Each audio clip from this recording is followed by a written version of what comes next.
Bismillahirrahmanirrahim. Assalamualaikum warahmatullahi wabarakatuh. Waalaikumsalam warahmatullahi. Sahabat desa, kali ini kita kehadiran seorang tamu istimewa. Kembali lagi jumpa di podcast Desa Bantarsari, sebuah channel desa yang menginformasikan kegiatan-kegiatan pemerintahan desa. Kali ini alhamdulillah kami kedatangan tamu istimewa. Beliau adalah Bapak Yumas Giananda. Beliau tinggalnya di Depok. Kita sapa terlebih dahulu. Bagaimana kabarnya Pak Yumas? Alhamdulillah baik. Alhamdulillahirabbil alamin. Bapak kabarnya itu di Gema apa ya? Betul. Di Gema. Gema itu singkatan apa Pak? Gerakan Entrepreneur Maju Indonesia Raya. Masya Allah. Sudah lama nih di Gema nih Pak? Kebetulan kalau di Gema ya, Gema itu kan baru berdiri ya. Ya. Sekitar di era pandemi ya, itu baru berdiri sekitar tahun 2021 ya. Jadi memang kalau dibilang sudah lama ya juga belum juga gitu. Alhamdulillah, luar biasa sekali. Tinggal di Bojong Sarinya Pak ya, dari Depok ya. Betul. Tadi naik apa Pak nih Pak? Kebetulan saya ada ketemu klien dulu, terus nanti dari Jakarta memang langsung naik stasiun turun di Bojonggede Pak. Bojonggede ya. Kesini naik ojek online. ojek online. Alhamdulillah. Baik Bapak Ibu sekalian, sahabat desa, kali ini kita akan bicara, temanya adalah tentang manajemen kepala desa dan mitra. Jadi mitra kepala desa itu adalah BPD, Badan Permusyawaratan Desa. Nah, teman-teman semuanya, kita akan sama-sama untuk membicarakan tentang ini karena posisi kepala desa itu amat sangat strategis Pak ya. Betul. Dalam melakukan kepemimpinan desa begitu. Betul. Ya. Jadi desa itu ada pemimpinnya itu adalah kepala desa. Sesuai dengan Undang-Undang Nomor 6 tahun 2014 gitu Pak ya. Betul. Baik, kita mulai dari kepala desa terlebih dahulu Pak ya. Betul. Kita semuanya sangat mafhum dan paham bahwa negara ini hadir, desa lebih dulu hadir. Jadi untuk merubah Indonesia yang besar ini, maka rubahlah desa. Betul. Jadi ada sekitar 74.000 desa seluruh Indonesia. Jika kita ingin melakukan sebuah perubahan mendasar, maka berangkatlah dari desa. Betul. Oleh karenanya di desa itu ada kepala desa, ada perangkat desa, ada juga yang namanya kelembagaan desa. Ada yang disebut juga dengan mitra desa, yakni Badan Permusyawaratan Desa. Maka kita akan bicara siang ini terkait dengan manajemen kepala desa dan mitra. Kita berangkat dari kepala desa terlebih dahulu. Baik, bisa dijelaskan Pak terkait dengan posisi kepala desa? Oke. Kepala desa itu kan sebenarnya orang nomor satu ya, nomor satu di skup sebuah desa gitu. Artinya kalau dari struktur pemerintahan yang Republik Indonesia, desa itu adalah skup ya. Di atasnya RT dan RW. Otomatis seorang kepala desa itu akan memimpin desa area yang terdiri dari banyak RT dan RW tersebut gitu loh Pak. Dari sisi skup memang dia memang menangani orang-orang yang sekumpulan warga yang sangat banyak ya di suatu area ya yang bisa untuk menggerakkan kemudian membuat sebuah daerah tersebut untuk bisa maju. Itulah kepala desa, dipimpin oleh sebuah kepala desa. Tergantung posisi kepala desanya gitu Pak ya. Betul. Tapi kan sebelum dia jadi kepala desa ada namanya pilkades gitu ya. Betul, pemilihan ya. kepala desa. Betul. Dan pemilihan kepala desa berbeda dengan pemilihan legislatif gitu ya. Betul. Pilkada, Ya, presiden betul, gitu betul, ya. Betul. Pemilihan kepala desa lebih dahsyat efeknya Pak, karena dia berdekatan gitu ya. Ya. Saya punten ya, pengalaman saya kemarin itu kami di Bantarsari itu calonnya itu 4 dan 4-4-nya adalah satu RW. Oh. Bisa dibayangkan itu bagaimana Betul, kemudian betul. Situasinya begitu ya. Karena dekat dengan rakyatnya tersebut Ya, Pak ya. betul. Itulah yang disebut dengan kepala desa itu adalah bapaknya masyarakat. Betul sekali. Iya, betul, jadi seluruh kebutuhan warga ditimpakan semuanya ke kepala desa. Iya, jadi pengalaman kami di lapangan Pak, warga itu mengatakan semua kebutuhan kepala desa disampaikan kepala desa, mulai urusan rumah tangganya, Betul. urusan Masalah pribadi, ya. curhatan gitu Iya, ya, betul. motor 3 bulan belum bayar. Betul. Itu urusan kepala desa. Iya, betul. Sampai ada suami yang datang ke rumah, Pak, tok gitu, Pak, istri saya mau melahirkan. Si bapak mau melahirkan? Iya gitu. Dia yang berbuat, kita yang bertanggung jawab. Sampai seperti itu. Artinya Iya, betul, tadi bahwa kepala desa itu ujung tombak dari sebuah kecil, dalam urusan kecil. Tapi ditambahin Pak, ujung tombok juga. Nah ini yang menarik. Nah ini mungkin nanti kita akan gali ini ujung tomboknya itu. Iya. Kepala desa itu kan karena dekat ya Pak ya dengan masyarakat. Jadi memang itu dia jadi keluhan warga gitu. Jadi kalau misalkan kepala desanya enak, dekat, mengayomi gitu kan, akhirnya seolah-olah tuh warga itu percaya banget. Akhirnya malah membuat si warga itu curhat berbagai macam hal. Berbagai hal. Betul. Dan itu tidak terjadi sama presiden, sama bupati, wali kota. Itulah bedanya Pak. Bedanya. Gitu. Kan kalau bupati, wali kota, presiden kan punya protokoler Pak. Betul sekali. Ada lapisannya gitu ya. Jadi kayak birokratnya itu kayak yang beda gitu. Beda dengan kepala desa itu kan sangat dekat sekali ya. Mungkin setelah RT, RW gitu mungkin langsung loncatnya kepala desa. Itunya luar biasanya kepala desa Pak. Betul. Aduh, bisa dijelaskan Pak terkait dengan tugas pokok kepala desa nih? Oke. Sebuah desa. Sebenarnya kepala desa itu sebenarnya punya fungsi utama adalah lebih ke mengayomi mengayomi masyarakat. Kemudian kepala desa itu juga harus bertanggung jawab kepada anggaran pemerintah di area tersebut. Bertugas untuk melaksanakan pembangunan juga, pembangunan sarana dan prasarana, infrastruktur. Jadi kepala desa itu adalah orang yang nomor 1 yang paling bertanggung jawab di desa itu. Jadi terkait masalah pembangunan, kemudian anggarannya itu dari pusat itu mau dibuat untuk apa gitu ya, termasuk mengayomi seluruh warganya, kurang lebih seperti itu. Di Undang-Undang Nomor 6 Tahun 14 itu kepala desa di samping tadi sebagai penyelenggara pembangunan, tapi ada bidang juga pemerintahan gitu ya. Betul. Ada bidang pembinaan. Tugas dia adalah membina masyarakat. Iya, betul Pak. Juga kalau nggak salah ada bidang pemberdayaan. Pemberdayaan masyarakat. Betul. Salah satu di antara amanat Undang-Undang Nomor 6 Tahun 14 gitu Pak ya.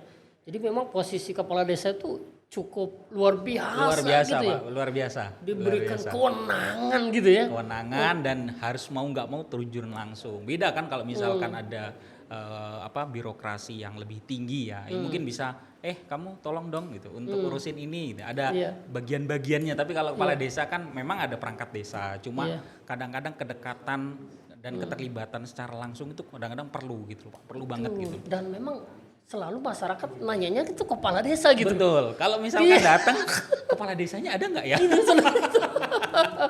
Karena kaitannya Pak kadang-kadang itu biasanya pengen tanda tangan, ya kan? Kalau misalkan kepala desanya nggak ada, ya udah nggak jadi untuk urusan administrasi lainnya gitu loh Pak. Biasanya atau kadang gitu. Kalau kita diundang di masyarakat gitu ya, di acara-acara keagamaan, di acara-acara kenegaraan gitu ya.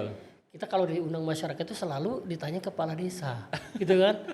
Kemudian kalau kepala desanya datang, diminta untuk sambutan gitu ya. Dan ada sesuatu yang berbeda kalau kemudian yang datangnya kepala desa. Misalnya kalau kerja bakti gitu Pak ya. Itu kalau kepala desanya turun tuh mereka seneng banget gitu Pak. Jadi ada kedekatan emosional yang ada semangat lah kalau misalkan kepala desanya datang gitu acara-acara warga gitu kan, kepala desa Pak Kades hadir, Pak Kades hadir, jadi ada rasa semangat, seneng gitu ya. Dan menjadi hiburan juga buat mereka ya. Betul. Gini Pak, selanjutnya gini Pak. Jadi kan untuk jadi pemimpin desa itu kan dia harus dapat dukungan dari warga. Berarti kan kepala desa harus punya punya karakteristik yang kemudian dia layak untuk kemudian dipilih oleh warganya. Kira-kira menurut Bapak gimana itu? Ya memang harus seperti itu Pak ya. Jadi biasanya di pemilihan kades yang saya amati Pak, biasanya karakter kepala desa itu nomor satu. Seberapa besar kedekatan si kepala desa itu terhadap warganya, terhadap masyarakatnya. Kalau misalkan nyalon jadi kades, tetapi kedekatannya kurang gitu ya, berbaurnya kurang gitu. Gimana kita sebagai warga mau milih gitu ya? Artinya sebenarnya yang paling utama memang karakternya itu adalah seberapa besar kedekatan dengan masyarakat, emosionalnya itu seberapa baik. Di samping itu juga dia punya kepemimpinan yang sangat baik gitu. Ya, leadership itu yang utama, Pak. Karena percuma kalau misalkan hanya sekedar kedekatan gitu. Itu nanti dipengaruhi oleh warga. Pak, ini gini. Oh, oke deh, saya dukung kamu deh. Gak punya pendirian gitu ya. Gak punya pendirian gitu. Artinya yang paling utama tetap koridor utamanya tetap punya leadership lah ya. Untuk memimpin perangkat-perangkat desa tersebut. Iya. Tapi kan itu akan lahir akan kemudian lahir leadership itu sesungguhnya seiring dengan waktu begitu ya, berjalannya waktu. Tapi saya berharapnya begini, Pak. Kalau kemudian kita memunculkan ide bagaimana kemudian setiap kepala desa baru ini mereka ada namanya sekolah kepemimpinan desa. Oh, oke. Betul. Itulah yang kemudian akan membentuk dirinya siap untuk terjun di masyarakat, membangun kepercayaan dirinya sebagai leader gitu, sebagai pemimpin. Kalau kemudian kita buat kayak sekolah kepemimpinan desa, kayaknya menarik juga, Pak. Bagus. Iya, Pak. Kalau menurut saya bagus. Karena sebenarnya model seperti itu kan entah belum ya, belum ada belum di daerah-daerah lain itu kan belum ada. Karena sebenarnya tidak hanya level-level atas aja, Pak, yang butuh dikader, tapi kan sebenarnya level desa pun butuh dikader. Itu maksud saya. Gitu. Mungkin sebelumnya dia pernah jadi RT, pernah jadi RW. Kenapa tidak untuk kita naikkan gitu. Semacam pembelajaran untuk kaderisasi ya, pelatihan leadership gitu ya. Bagaimana cara menangani warga, bagaimana cara menangani permasalahan-permasalahan sosial, itu sangat perlu sekali. Iya. Kayaknya kalau Bantarsari membuat sekolah kepemimpinan desa menarik juga, Pak. Keren, Pak. Keren, Pak. Keren ya? Keren. Kayaknya kita rintis nih, Pak. Bagus itu, bagus, sekolah kepemimpinan desa ya. Betul. Artinya kita mengkader, Pak ya, mengkader ke calon-calon generasi ya. Mungkin yang usianya sudah mulai produktif, energik gitu ya. Betul. Kenapa tidak kita kader gitu? Betul, Pak. 4 tahun ke depan itu bisa akan jadi, Pak. Kalau misalkan nggak jadi di desa, mungkin naik ke atasnya lagi gitu. Betul. Setuju tuh ya, Pak ya? Setuju banget. Iya, Pak. Kemudian gini. Karena persoalan desa itu memang tidak juga kemudian kita terlalu ikut aturan, regulasi yang kemudian. Tapi ada banyak yang kemudian di luar regulasi yang kemudian kepala desa harus tadi ujung tombok gitu. Gitu ya. Kayak kemarin misalkan ramai tentang Perpres tentang 104 begitu ya.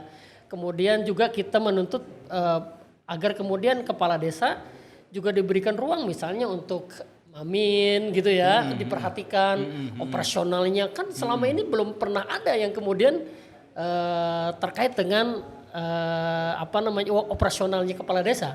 Beda dengan bupati, wali kota, presiden, kan mereka ada uang operasional kan selama ini nggak ada tuh, Pak. Gimana tuh, Pak? Betul.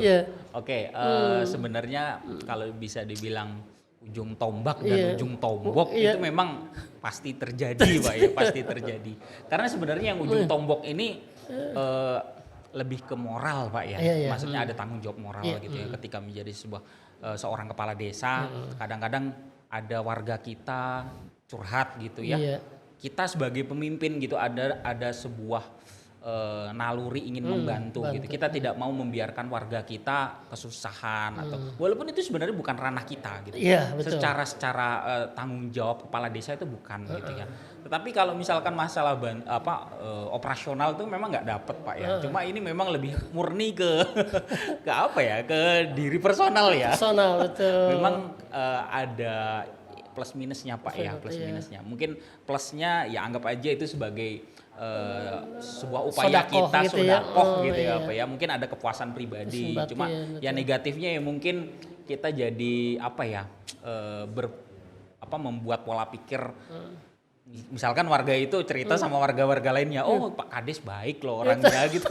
Akhirnya mempengaruhi warga-warga lain akhirnya bergantung sama Pak Kades gitu. Ada sisi negatifnya juga Pak gitu. Betul. Kadang kan juga di masyarakat gini Pak, kan ada orang yang sakit gitu kan. Betul. Coba kalau kepala desa datang gitu ya, masa doain doang kan gitu.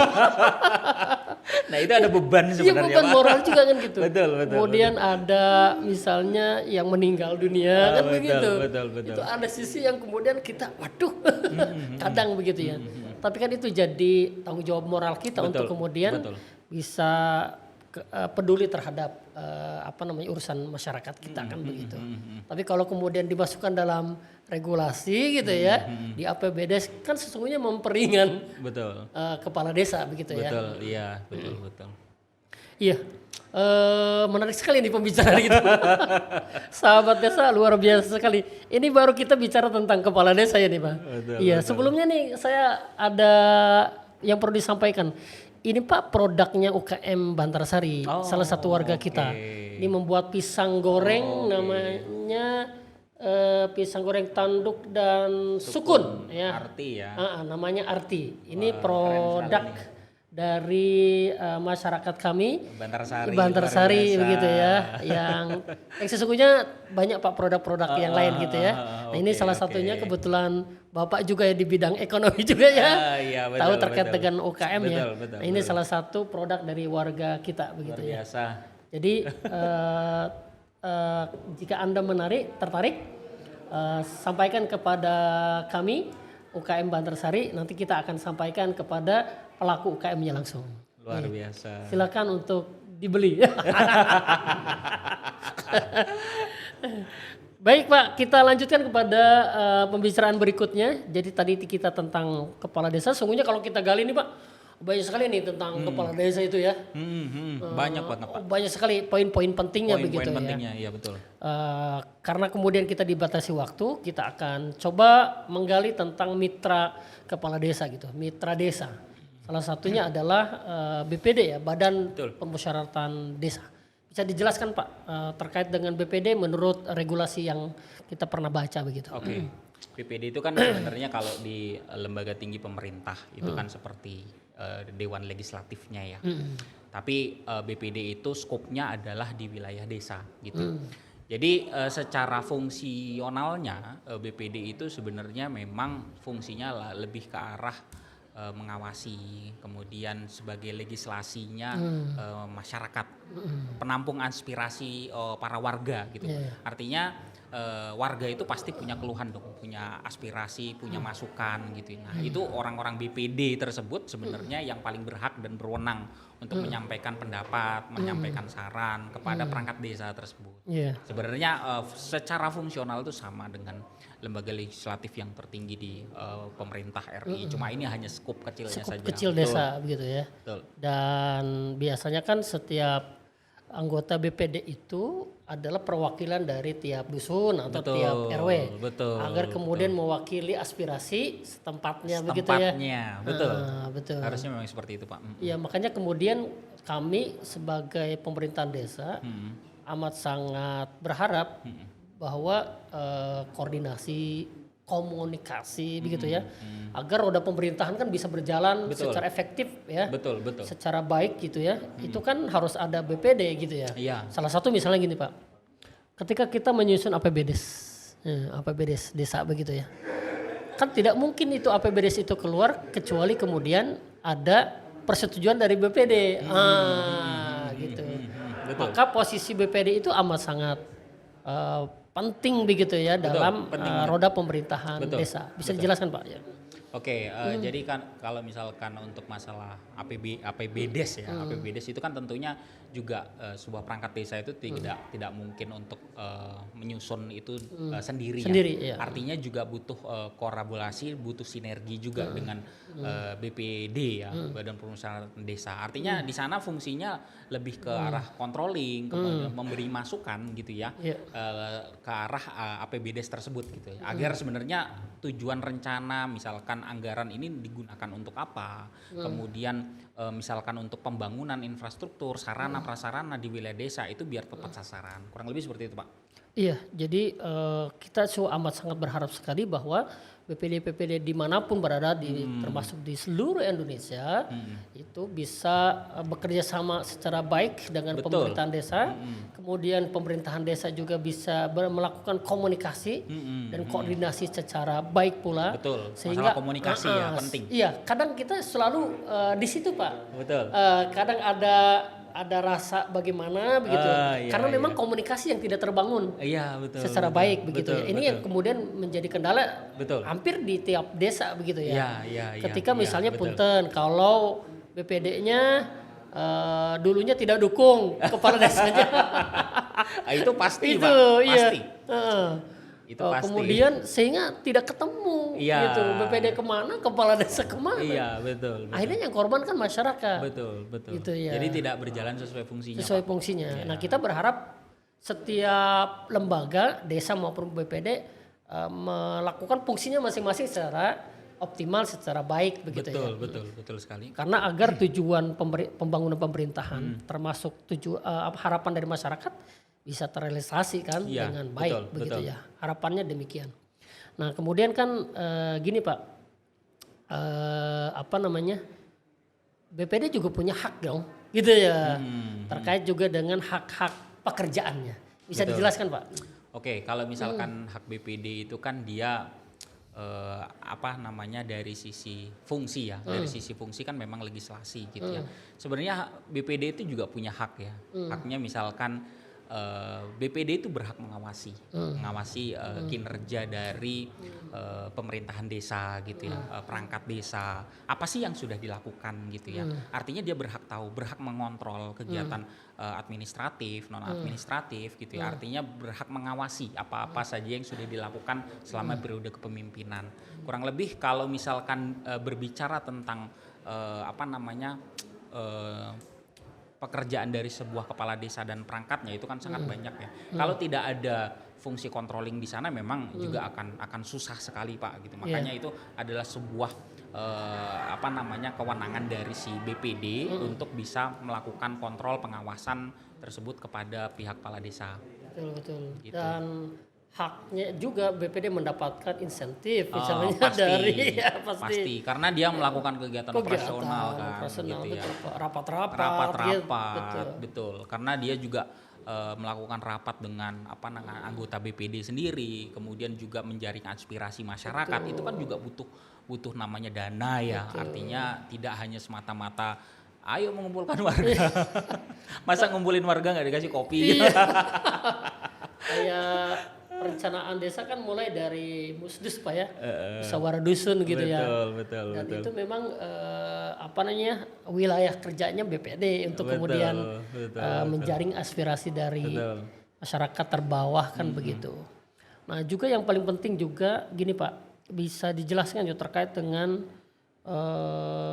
fungsi BPD bersama kepala pemerintahan desa untuk menyusun perdes, peraturan desa gitu ya.